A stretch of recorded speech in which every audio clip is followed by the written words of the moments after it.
Glória a Deus. Paz do Senhor, meus queridos. Pode se assentar, por favor. Feche os seus olhos ao se assentar. Vamos orar. Senhor, nós queremos, Pai, dizer a Ti que o nosso coração está aberto, Senhor, para ouvir a Sua voz. Deus, não é pelo instrumento, Senhor, porque o Senhor usa quem o Senhor quer, aonde o Senhor quer. Mas é porque a Sua palavra, Senhor, ela é o alimento que nós necessitamos. Por isso, Deus, fala conosco, Senhor. O Senhor conhece a necessidade de cada um que entrou nessa noite. E eu sei, Senhor, que esta palavra que o Senhor colocou em meu coração, Pai, ela tem endereços certos além do meu coração. Por isso, Deus, fala conosco, em nome de Jesus. Amém. Meus irmãos, quando a gente fala de crucificação, quando a gente fala da morte de Jesus lá na cruz, nós viemos para a igreja, a gente se converte, aceita Jesus. Alguns fazem discipulado, outros não, depende, né? Da igreja que você foi e se converteu. Mas a gente passa a servir um Deus que deu a vida por nós, amém? A gente passa a entregar a nossa vida por alguém que entregou a nossa vida por nós. Então, quando a gente fala do sacrifício de Jesus na cruz, é exatamente falar que é a expressão do maior amor que já foi revelado em ação nessa terra, amém? Não é? O amor de Deus que foi se revelado em ação por nós. Mas quando a gente fala da morte de Jesus lá na cruz, a gente vê aquilo que os filmes relatam. A gente vê aquilo que a palavra relata. Mas quando a gente para analisar, porque você sabia que um corpo de alguém, quando morre, ele dá informações? Ele dá relatos do que morreu aquela vida. O corpo, ele vai anunciar. Quais foram os passos que aquele corpo deu até a sua morte, até ele expirar? Então, o legista, o médico lá profissional, ele vai dizer, olha, morreu por asfixia, morreu por isso, morreu por aquilo. Esses detalhes relatam isso. E aí, quando você para pensar na morte de Jesus e você lê o texto bíblico é impressionante dizer que o texto bíblico ele vem confirmar o que hoje a medicina confirma sobre a morte de Jesus lá na cruz. Olha que lindo. E aí existia um homem que ele se chamava Lee Strobel. Ele é um jornalista e ele era um ateu. E ele resolveu fazer pesquisas, procurar, analisar, provar que Jesus era uma teoria apenas, que Jesus não existia, que aquela morte na cruz não era verdade. Inclusive, ele tem um livro que se chama Em Defesa de Cristo. Porque quando ele começou a pesquisar, analisar se Jesus realmente tivesse existido, ele só teve uma coisa a dizer: Jesus Cristo é o Senhor. Então ele buscou informações, ele foi através da arqueologia, ele foi através de fatos históricos, buscar informações. Realmente Jesus morreu? Geralmente aquele pano que foi deixado, aqueles indícios, quer dizer isso, quer dizer aquilo. Então ele foi buscando, ele era um jornalista, ele era um ex-ateu, e ele foi buscar pessoas que tinham habilidades, que tinham técnicas, que tinham conhecimento técnico específico para dizer isso que a Bíblia relata é verdade ou não é? Isso que a Bíblia relata existiu ou não existiu? E aí, se você for ler o livro que eu te indico, ele vai falando de todas as comprovações arqueológicas, documental, só que existe um capítulo que vai trazer uma comprovação física, uma comprovação médica, uma comprovação científica, que o corpo de Jesus, o que estava acontecendo com o corpo de Jesus quando ele diz algumas palavras no texto bíblico que nós vamos ler hoje. E aí eu gostaria de ler, eu fiz as anotações, eu gostaria que você fosse sentindo isso enquanto eu for lendo para você. Porque quando você diz, Jesus morreu na cruz por mim, eu sou grata, eu agradeço, mas será que eu sei exatamente que dor foi essa? Será que eu sei exatamente quando ele suou sangue, por que que ele suou sangue? Por que que ele chegou a esse nível? E ele diz assim, ele procurou médicos, ele procurou legistas para saber o que de fato aconteceu na cruz. E ele chega a uma conclusão que a Bíblia relata, né? A Bíblia relata que a agonia de Jesus começou onde? Uma noite antes, não é? Uma noite antes, quando ele tem a última Santa Ceia, na noite anterior, e ele estava lá com os discípulos, ele vai para onde? Para o Monte das Oliveiras. Ele vai lá para o Getsêmani. Ele passa a noite inteira ali orando. E os discípulos o quê? Orando? Não, dormindo. E ele passa ali orando. E aí a palavra de Deus diz que Jesus, após uma noite inteira ali orando, ele sabia o que estava por vir, ele sabia tudo que ele ia passar, ele já sabia que ele estava ali para cumprir o plano de Deus, o plano de salvação. Ele sabia que ele estava ali, meus irmãos, para levar o meu e o seu pecado. Ele sabia que ele estava ali porque ele já estava sendo julgado por Deus no meu e no seu lugar. Então ele sabia o peso daquilo que ele estava para enfrentar. Então a palavra de Deus diz que ele estava sofrendo tanto, ele estava numa agonia tão grande antes da crucificação. E a palavra diz que ele suou, mas ele suou o quê? Sangue. E aí o médico diz o seguinte, por que que Jesus suou sangue? Ele suou sangue porque o seu estresse psicológico era tão grande que ele teve uma coisa chamada hematidrose. Sabe o que é isso?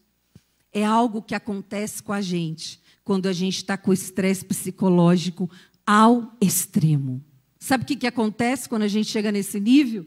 Quando a ansiedade é demais, quando o estresse é demais, glândulas glândulas capilares, vasos, eles se rompem, glândulas sudoríparas, e essas glândulas começam a sangrar.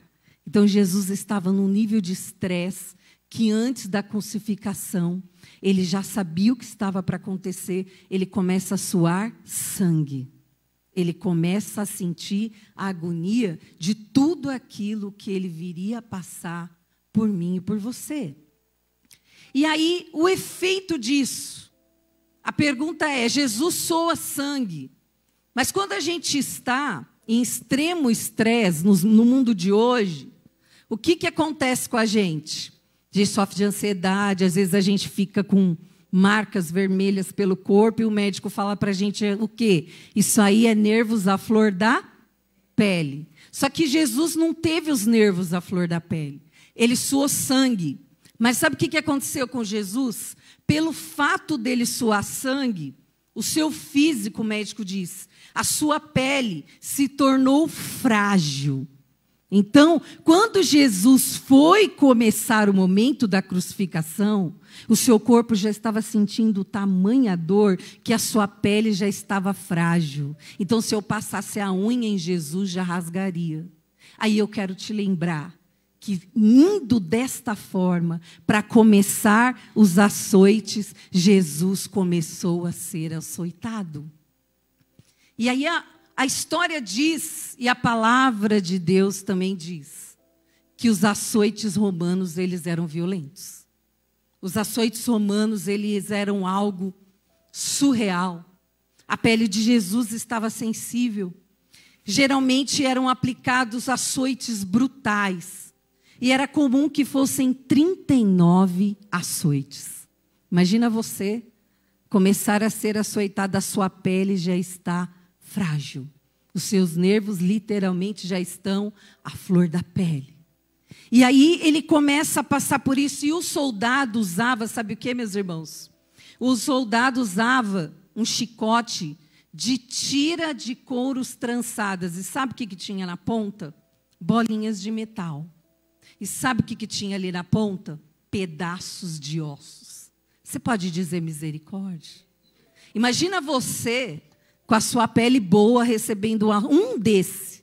Mas Jesus já estava com a pele frágil, ele já estava suando até sangue, mas ele foi para aquilo que Deus o designou a fazer, cumprir a missão de salvação. E aí a palavra de Deus diz lá, que ele foi açoitado, e a gente sabe que os açoites da época romana, eles eram violentos. E o açoite, o soldado ele usava esse chicote, e quando o açoite atingia a carne, sabe o que acontecia? Essas bolinhas causavam hematomas, contusões tão profundas que se abriam nas chicotadas, que era quase que impossível de suportar. Havia também presos aos açoites os pedaços de ossos, que cortavam a carne profundamente. As costas ficavam tão maltratadas que às vezes os cortes profundos chegavam a deixar a espinha dorsal exposta. As chicotadas cobriam toda a extensão do dorso, desde a nuca até a traseira e as pernas. Um médico que estudou os castigos, os flagelos aplicados pelos soldados romanos, dizem que à medida que o açoitamento continuava, as lacerações atingiam os músculos, as lacerações atingiam as partes inferiores que seguram o esqueleto humano, as dilacerações deixavam, sabe o que, meus irmãos? Deixavam penduradas a carne de uma pessoa toda ensanguentada. Jesus ficou como um retalho por você e por mim. Jesus teve os seus músculos deslacerados. Jesus, ele foi levar uma cruz até onde ele ia ser levantado, meus irmãos, com a espinha dorsal para fora. Então, quando eu digo de crucificação, não é tão simples quanto ler, Lucas. Eu preciso entender o que de fato Jesus passou por mim. Eu preciso entender qual foi a dor que Jesus passou por mim.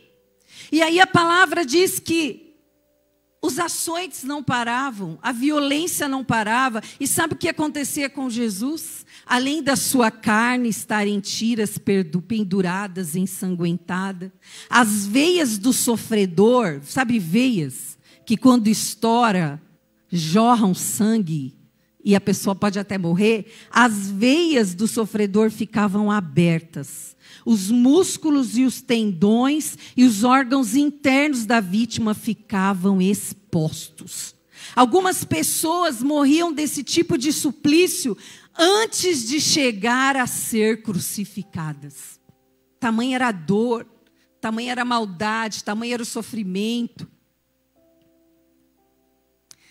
O médico também disse, meus irmãos, que as pessoas que passavam por isso, elas sofriam uma espécie de choque hipovolêmico, que foi isso que Jesus teve. O que são choques hipovolêmicos?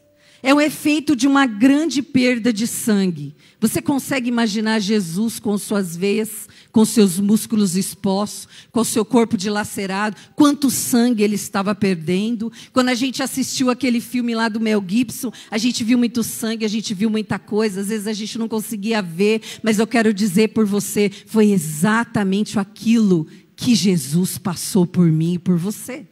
Foi exatamente aquilo que Jesus fez.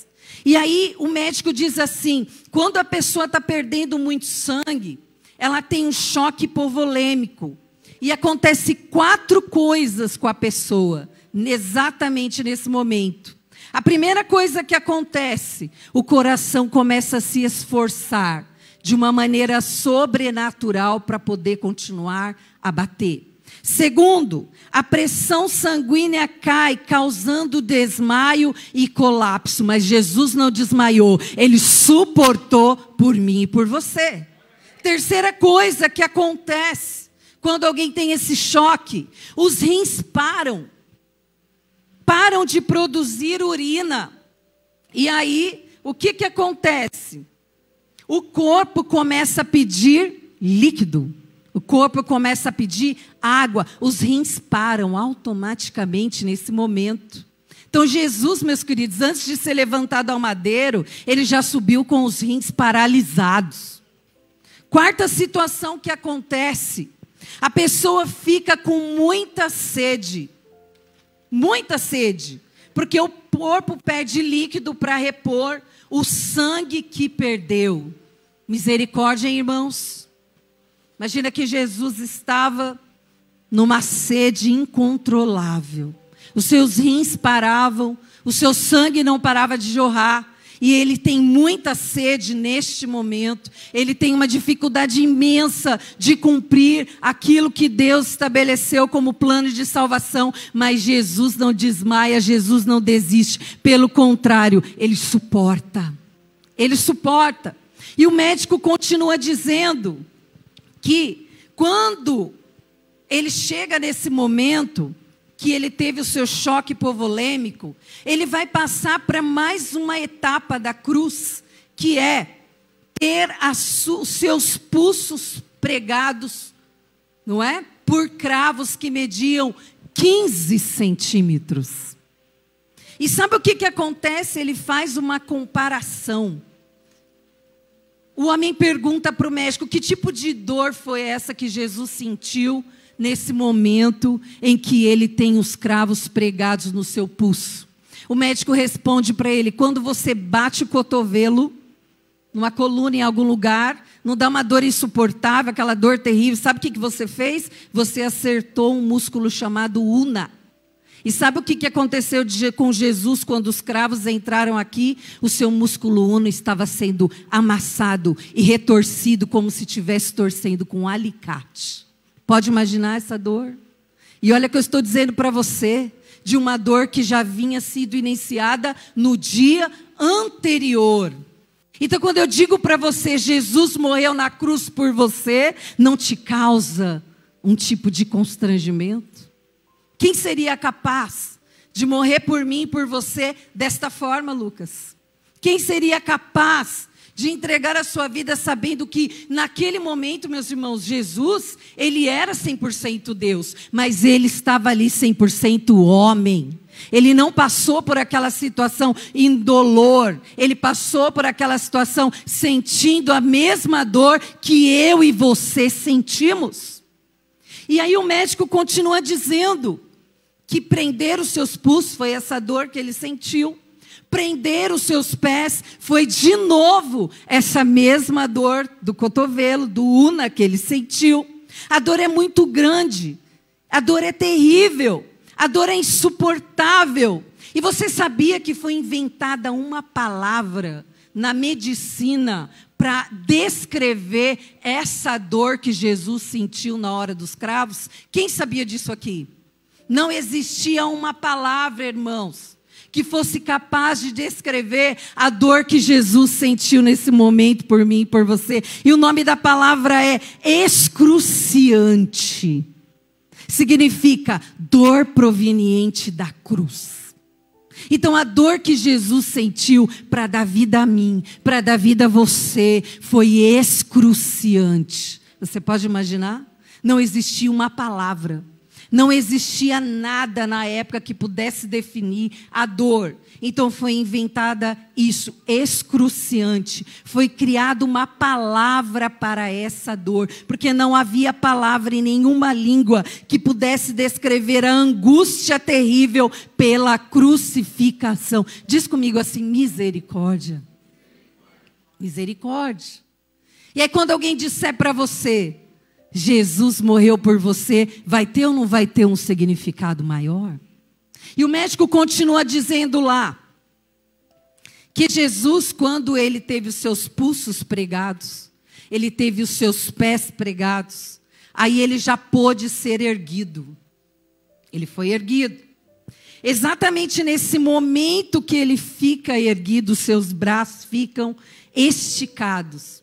Quando a cruz é levantada, a primeira coisa que acontece com Jesus são os seus ombros serem deslocados. Não bastasse tanta dor. A segunda coisa que acontece é que os seus ombros saem do lugar 15 centímetros. Porque os seus ombros estavam suportando o seu corpo. Porque os seus pés não suportavam mais o seu corpo. Então já não bastasse a dor excruciante que Jesus estava até aquele momento. Ele foi erguido. E aí nesse momento se cumpre a palavra, a profecia dos Salmos 22 que diz: todos os meus ossos estão desconjuntados. Sabe o que quer dizer isso, irmãos? Que tudo que Deus falou que aconteceria, que Ele ia fazer por amor a mim, por amor a você, Jesus está cumprindo nesse momento. Jesus está cumprindo nessa hora.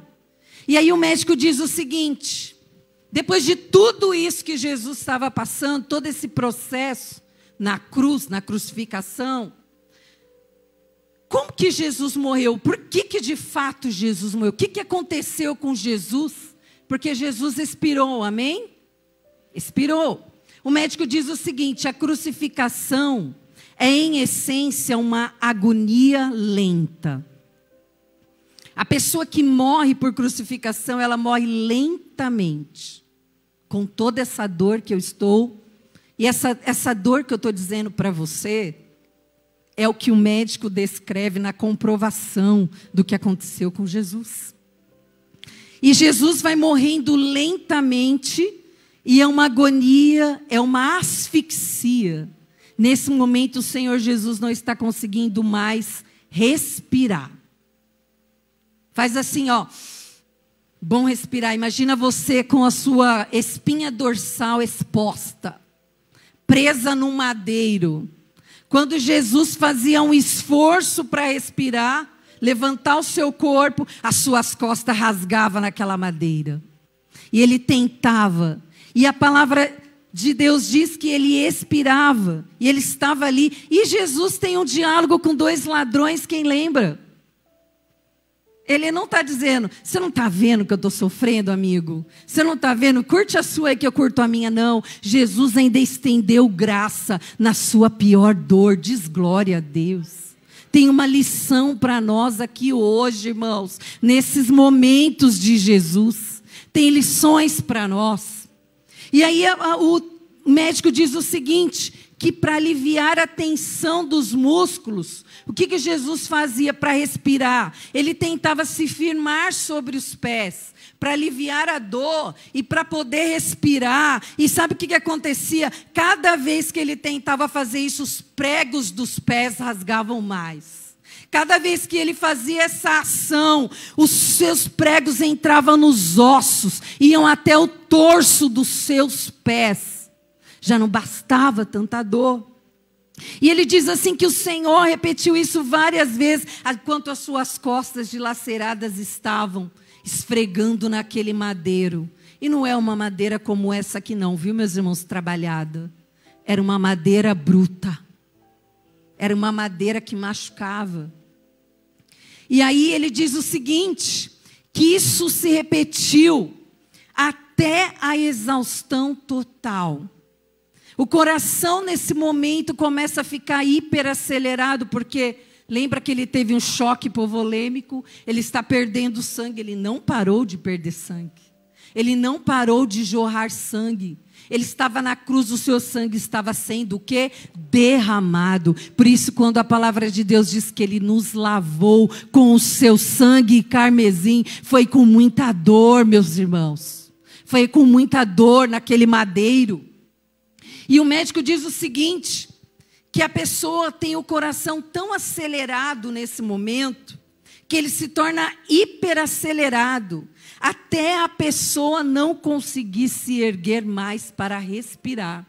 E aí o que acontece? Ela entra num outro processo do seu corpo. O seu corpo entra num processo de acidose respiratória. O que é isso aqui? O dióxido de carbono que tem no nosso sangue, ele é dissolvido em ácido carbônico. Dióxido se transforma em ácido carbônico. E aí o que acontece? Faz com que o sangue tenha o quê? Uma acidez. E aí essa acidez faz o coração aumentar mais os batimentos. Lembra que já estava hiperacelerado? E aí ele tem esse processo. E o seu sangue começa a se tornar ácido. E o coração começa a bater irregularmente. O coração começa a bater sem compasso. O coração começa a bater sem controle. E Jesus, quando ele entende que a sua morte está chegando, quando ele entende que o seu coração já está no nível que ele vai parar, que a sua vida vai expirar, ele diz: Pai, nas tuas mãos eu entrego o meu espírito.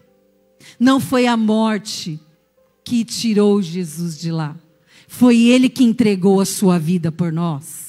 Então, antes do seu corpo físico ser tocado pela morte, ele entregou o seu espírito ao Pai. Ele disse: está consumado. Glória a Deus, irmãos. Glória a Deus por isso. Diante disso, diante desta prévia, diante de todo esse relato do que aconteceu de fato com Jesus naquela cruz, eu quero te convidar a abrir a palavra de Deus em João, capítulo 19. João, capítulo 19. E nós vamos lá para o verso 25. João 19, verso 25. Quem achou, dá um glória aí. Nossa, eu estou relatando Jesus morrer por você assim. Esse é o glória? Meu Deus. Senhor, ainda bem que o Senhor é bom. Dependesse do nosso louvor, às vezes, para Jesus morrer. 19, verso 25, diz assim: e junto à cruz de Jesus estava sua mãe e a irmã de sua mãe, Maria, mulher de Clopas, e Maria Madalena. Ora, Jesus vendo ali sua mãe, e o que o discípulo a quem estava presente, e o discípulo que ele amava estava presente. Quem era o discípulo que Jesus amava? João. E desde aquela hora, peraí, eu pulei texto aqui, né? Volta lá. E o discípulo a quem ele amava estava presente. E disse à sua mãe: mulher, eis aí o teu filho. E depois disse ao discípulo: eis aí a tua mãe. E desde aquela hora, o discípulo a recebeu em sua casa. Vou fazer um parêntese aqui antes da gente chegar no ponto que o Senhor quer nessa noite. Veja bem, o texto está dizendo que Jesus já tinha passado por tudo isso que eu disse para você. Ele estava lá na cruz, ele estava crucificado, já tinha passado todos esses horrores, ele estava ali prestes a expirar. Ele olha e vê a sua mãe ali, e ele olha e vê João, não é? E as Marias lá, as outras duas Marias. E você para pensar que Jesus, ele estava cumprindo, ele estava passando uma dor que é uma dor de cruz. Uma dor que qualquer um de nós ia falar: dá um tempinho para mim agora, não dá para eu pensar em você, eu preciso pensar em mim. Dá um tempinho para mim que está forte demais para mim. Sabe o que Jesus faz aqui? Jesus, ele era o filho mais velho de Maria. Ele era. E naquele momento Maria já era viúva. E Jesus sentiu, ele fez algo tão lindo aqui nesse momento, antes de entregar o seu espírito. Ele diz para João: eis aí a sua mãe, e diz para Maria: eis aí o teu filho. E a palavra está dizendo que a partir daquele momento Maria passa a morar na casa de João, ou seja, ela tinha outros filhos, mas Jesus, na hora da sua agonia, se preocupou em cuidar da sua mãe, em deixá-la amparada. Jesus fala aqui, ó, e o texto diz aí na sua Bíblia: e desde aquela hora o discípulo a recebeu aonde? Em casa. Isso quer dizer que os outros irmãos não iriam cuidar de Maria. Mas Jesus, como o filho mais velho, entregando a sua vida, cuidando da gente, ele estava cuidando da sua mãe, deixou ela amparada. Disse: João, cuida da minha mãe. E eu quero dizer para você, na hora da nossa dor, da nossa agonia, será que a gente está deixando de cuidar do que precisa ser cuidado? Jesus não deixou desamparado. Ele era o filho mais velho, ele preparou o cuidado para a sua mãe. Ele estava na cruz, imagina. Ele estava prestes a morrer. E ele fala para João: vocês aí o seu filho. Para Maria e para João: eis aí a sua mãe. Ele dá um presente para João e um presente para Maria. Então eu queria dizer para você, independente da sua agonia, não deixa de cuidar do que Deus entregou em sua mão. Olha o que Jesus nos mostra. Será que a gente passa uma dor tão insuportável quanto essa, que a gente é incapaz de cuidar do que Deus deixou em nossas mãos? Não. Jesus nos ensina, independente da agonia, o propósito eu preciso cumprir. Independente da dor, o que é responsabilidade minha, eu tenho que fazer. Amém? A mãe é de quem? De Jesus. Será que Deus não ia cuidar de Maria? Gente, a palavra diz que ela era o quê? A bem-aventurada. Você acha que Jesus não tivesse esse ato antes de expirar, de Deus não ia cuidar dela? Quem acredita que iria? Com certeza. Mas Jesus exerce um ato aqui, para deixar um exemplo para mim e para você, que a dor, que a dificuldade que a gente passa, que o processo que a gente passa, não pode ser justificativa para a gente deixar de cuidar de quem Deus colocou para a gente cuidar. Amém, queridos? Amém? Então, chorando, faça. Doendo, cuide, zele. E Jesus fez isso. Então, vamos lá para o verso 28. O texto diz: depois disso, sabendo Jesus que já todas as coisas estavam terminadas, para que a Escritura se cumprisse, disse: tenho sede. Nesse ponto aqui eu quero falar com você. Lembra que quando ele teve o choque hipovolêmico, os rins param? Qual é a maior necessidade de uma pessoa? De líquidos, de água. E Jesus diz aqui: tenho sede. E aí o texto continua: estava, pois, ali um vaso cheio de vinagre. E encheram de vinagre uma esponja e, pondo-o no isopo, lá chegaram à boca. E quando Jesus tomou o vinagre, disse: está consumado. E, inclinando a cabeça, entregou o Espírito. Quando a gente para pensar na cruz, Jesus dizendo: tenho sede, Ele está dizendo ali: tudo que está acontecendo com o meu corpo, eu preciso de água. Jesus não falou de nenhuma necessidade dele até aqui, vocês perceberam? Mas neste momento ele expressa uma necessidade física. Ele precisa de água. Por que ele precisa de água? Porque eu já te disse, o corpo dele estava sofrendo episódios sobre episódios. Situações sobre situações. E a nossa mente tem dificuldade de imaginar Cristo. Aquele que criou os riachos, eu marquei aqui. Aquele que criou os lagos. Aquele que criou os oceanos. Que o seu primeiro milagre foi transformar água em vinho. Aquele que em 2 ocasiões, meus queridos, em 2 ocasiões diferentes, ele declara que aqueles que bebessem da sua água nunca mais teriam sede.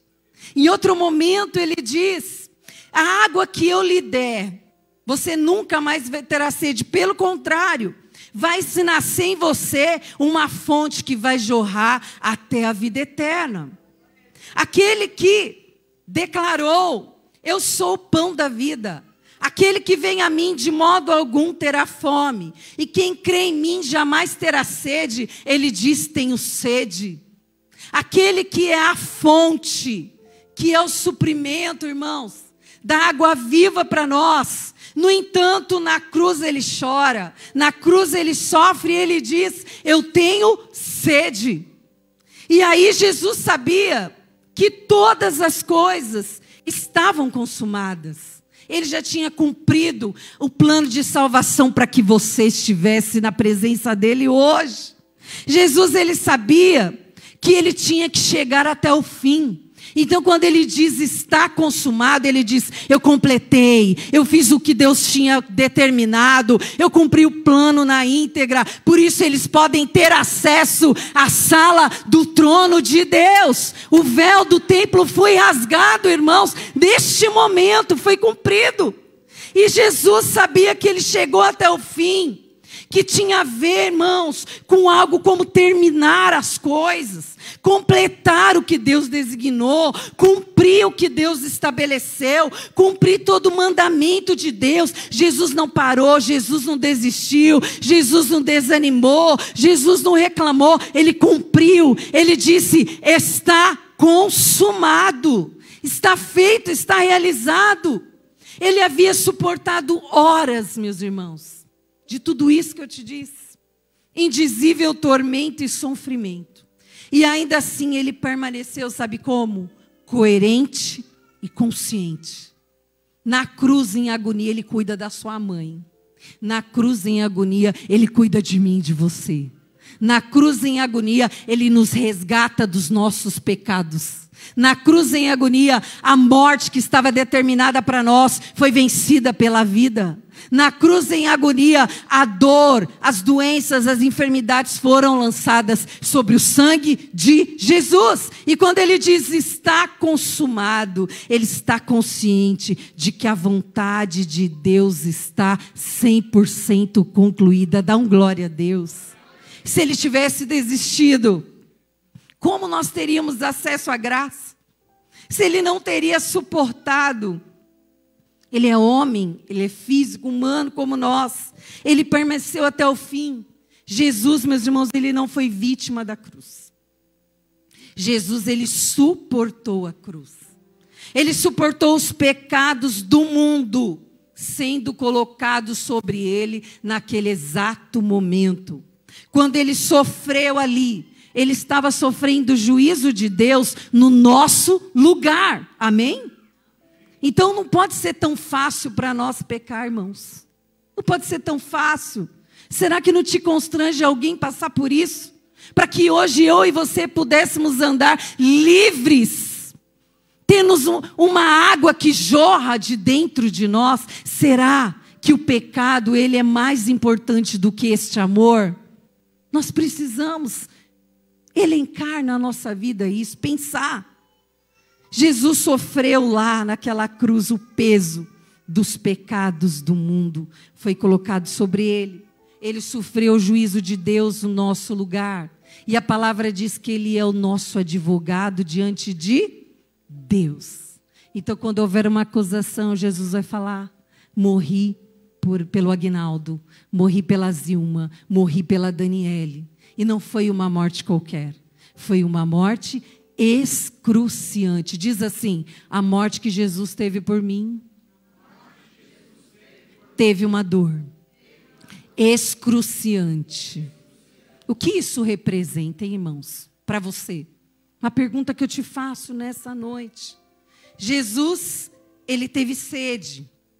Mas ele declara ali: está consumado.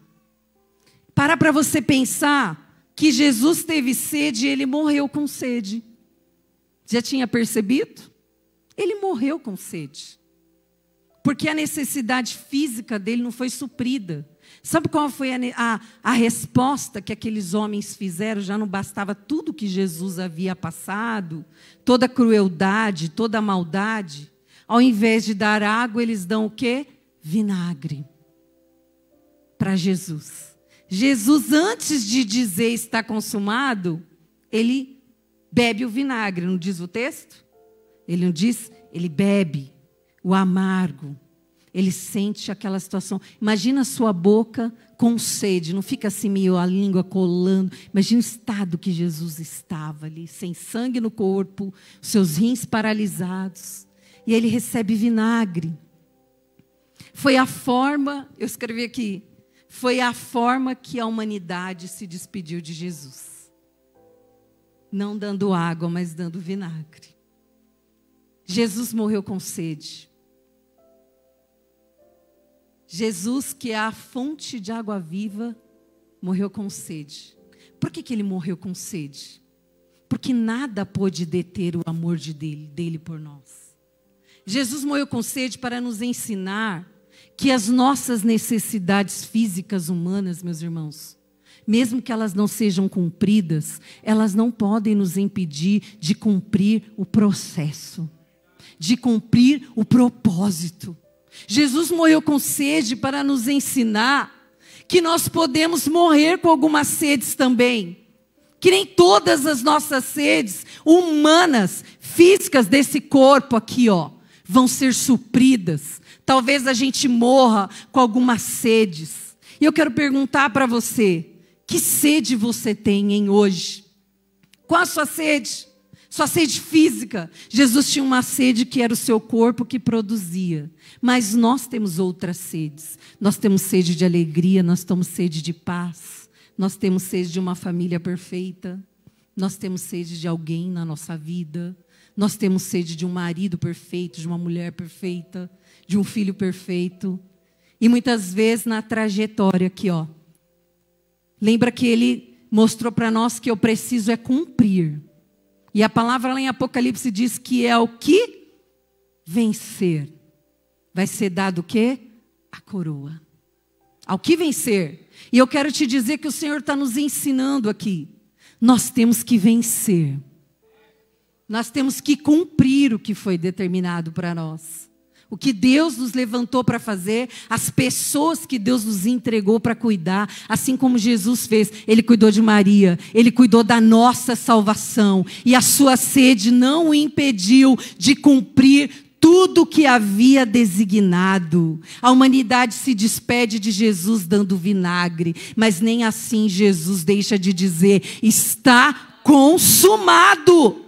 Aí eu pergunto para você, o que a sua sede tem te impedido? O que a sua sede tem impedido de cumprir o que Deus chamou você para ser? Será que a sua sede é mais importante do que o que Deus chamou você para fazer? Será que a sua sede é mais importante do que a sua família que Ele levantou para você cuidar, do que Deus estabeleceu na sua vida? Será que a sede que a gente tem está sendo maior do que o propósito? Está sendo a desculpa para eu dizer, eu não vou cumprir, eu não vou encerrar, eu não vou viver, eu não vou obedecer os mandamentos de Deus. Meus queridos, nem tudo nessa terra a gente vai viver tudo que a gente sonha. Amém? Nossa, antibíblico não é. Jesus morreu com? Repete comigo. Jesus morreu com? Quem criou os rios? Quem criou os oceanos? Quem criou as cachoeiras que nós desfrutamos? Quem disse que de mim e de você ia brotar rios de águas vivas? Morreu com sede, mas cumpriu o que nós precisávamos. Cumpriu, escancarou a porta da graça. Mas eu quero lembrar você que não foi de graça. Custou esse preço aqui. Custou. Será que a minha sede é mais importante do que valorizar essa dor? Será que a minha sede, ela é mais importante do que cumprir o que foi designado por Deus na minha vida? Eu quero te pedir para você fechar os seus olhos agora. Qual é a sua sede? Qual é a sua sede? A sua sede pode ser a desculpa que nós estamos dando para sermos verdadeiros adoradores do Senhor. Qual é a sua sede? Qual é a sua sede de ser reconhecido, de ser honrada? A sua sede de ter as coisas que você acha que precisa, das coisas serem do seu jeito? Qual a sua sede? A sua sede qual é? O seu corpo. O seu corpo determina mais na sua vida, porque o corpo de Jesus estava dilacerado, mas as suas emoções não dominaram a sua razão. Ele continuou coerente e ele continuou consciente. Ele cumpriu até o final. Ele não ficou reclamando, ele não ficou chorando, ele não ficou murmurando, ele não ficou encontrando subsídios para cumprir, para não cumprir o que Deus falou. Ele cumpriu. Ele foi até o final e ele disse, está consumado. E eu quero te dizer nessa noite, qual é a sede que você tem? Jesus morreu com sede, porque eu e você somos melhores. Porque eu e você, por causa de algumas coisas que nos faltam, a gente não pode ser fiel a Deus, a gente não pode ser o melhor para Deus, a gente não pode ser servo do Senhor, porque tudo é tão difícil para nós, porque tudo nos impede de adorar ao Senhor como Ele merece, como Ele é digno. E eu quero te dizer, será que alguém que morreu desta maneira excruciante, meus irmãos. Não existia palavras para expressar. Será que Jesus queria que você terminasse inacabado? Será que Jesus queria que a gente parasse no caminho, Aguinaldo? Será que a tua sede que se levanta é motivo para você parar no caminho e não concluir? Ela só vai ser se você dizer que ela vai ser. Mas o Senhor Jesus, Ele deu uma resposta para a sede. Ele recebeu vinagre. Vinagre. E a gente está querendo receber melzinho. Ele recebeu vinagre. Foi a resposta que a humanidade deu, Lucas. Porque pela sua carne está ali toda ensanguentada. Nem vendo Jesus dilacerado, Mônica, a sua coluna exposta, os seus nervos ensanguentados, os seus rins parados, o seu corpo sendo dilacerado, eles deram vinagre. E eu gostaria de dizer para você também, será que a gente não está dando vinagre para Jesus, não? Será que ao invés de dar água, no sentido espiritual, será que a gente não está dando vinagre, não? Theo, é isso que o Senhor merece, o pior. É isso que o Senhor merece, o pior de mim. É isso que o Senhor merece. O que sobra, Senhor, é o resto. Aí eu quero dizer para você, Jesus disse, tenho sede. E Jesus morreu com sede. E também tem uma outra situação aqui para eu e você entender, porque essa palavra não é uma palavra exortativa. É uma palavra de reflexão e transformação.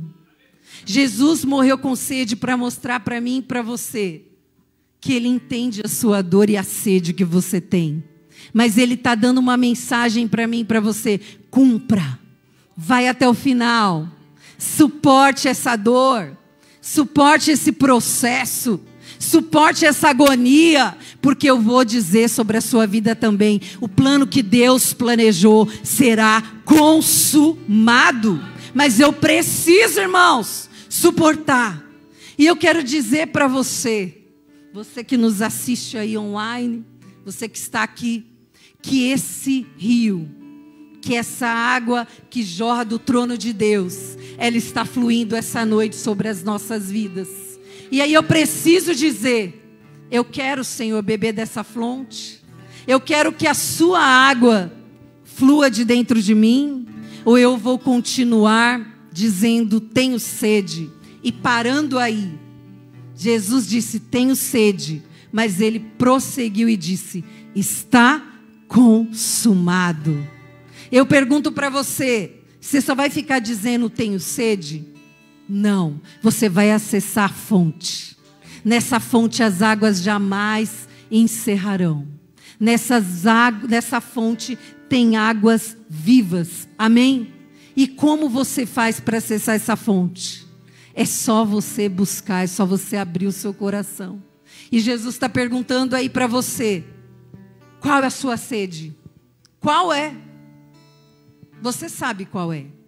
Qual a sede que tem te impedido de cumprir o que Deus tem chamado você para cumprir?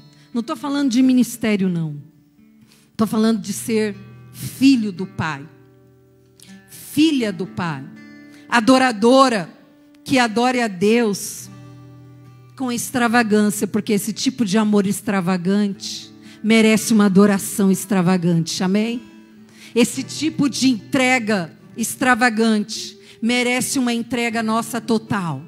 E o Senhor quer de nós uma entrega total, uma entrega que pare de colocar as sedes como desculpa e comece a dizer, Senhor, eu estou com sede, mas eu vou até o final. Senhor, eu estou com sede, mas eu sei que Tu és a fonte. Senhor, eu estou com sede, mas eu vou cumprir. Eu vou dizer no final, o Senhor vai dizer sobre mim, ao que vencer. O Senhor não vai dizer, servo, volta, servo inútil, porque nós desistimos.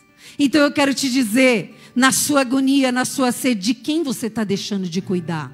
Você está deixando de cuidar da sua casa? Você está deixando de cuidar das coisas que o Senhor te entregou e fazer o melhor? Então você está dando vinagre para Jesus. É verdade. Você não é melhor do que aquelas pessoas. Você está dando vinagre. Ah, não é tudo isso. Diante do que eu li para você, é ou não é? Responde, igreja. É ou não é? Diante dessa dor que Jesus sofreu por nós, quando eu dou qualquer coisa, eu estou dando o que para Jesus? Vinagre. É isso que eu estou fazendo. E o Senhor nos convida nessa noite a trazer o que? Para Ele, a nossa sede, que Ele vai saciar. Então eu convido você a se colocar de pé. E nós vamos louvar ao Senhor. Nós vamos dizer, se você tem vontade que a sua sede seja saciada, cante essa música com a sua alma. A letra desta canção extrai a essência do Senhor Jesus, amém? Feche os seus olhos, é você e Deus, é Deus e você. É hora de você dizer para Deus: Senhor, chega de vinagre, eu vou te dar água. Senhor, chega de mentira, chega de sedes, mas eu quero, Senhor, dizer que eu vou dizer: está consumado, Senhor. Eu não vou parar, eu não vou desistir, eu vou seguir, eu vou continuar, eu vou vencer. Cante ao Senhor. Aleluia. Águas que curam, que limpam,